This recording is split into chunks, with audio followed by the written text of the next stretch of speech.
તરફ મહારાષ્ટ્રના પાલઘર જિલ્લામાં ગરફોડ ચોરી કરનાર આરોપીઓને પકડવા સુરત પોલીસને સફળતા મળી છે। સુરત જિલ્લામાં આવેલ નિયોલ ચેકપોસ્ટ પાસેથી વાહન ચેકિંગ સમયે પોલીસથી બચીને ભાગવા જતા એ 3 આરોપીને પકડી પાડવામાં આવ્યા। આરોપીઓમાં રાજેશ માલવી, દિલખુશ ઉર્ફે દિલ્લુ બાંછડા અને અંકિત ગોદાવનનો સમાવેશ થાય છે। પોલીસે ત્રણેય શખ્સો પાસેથી સોના ચાંદીના દાગીના અને 2 મોબાઈલ મળીને કુલ 12,52,000થી વધુનો મુદ્દામાલ જપ્ત કર્યો છે। પોલીસે તપાસમાં સામે આવ્યું છે કે આ તમામ મુદ્દામાલ પાલઘર જિલ્લાના કાસા પોલીસ સ્ટેશન વિસ્તારમાં થયેલ 2 ગરફોડ ચોરીની છે। તેમજ ત્રણેય આરોપીઓ અગાઉ મધ્યપ્રદેશ અને રાજસ્થાનમાંથી ચોરી, લૂંટ અને આર્મ્સ એક્ટ જેવા ગુનાઓમાં સંડોવાયેલા હોવાનું પણ સામે આવ્યું છે।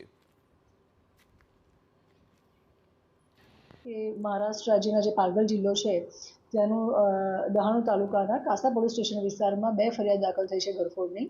जेनो जे आ मुद्दामाल है ए मुद्दामालना जे फोटोग्राफ्स है अमे महाराष्ट्र पालघर खाते जे कासा पोलीस स्टेशन है त्याना अधिकारी साथे शेर करता खबर पड़ी कि त्याना जे गरफोड़ करी है ए ज मुद्दामाल आ है।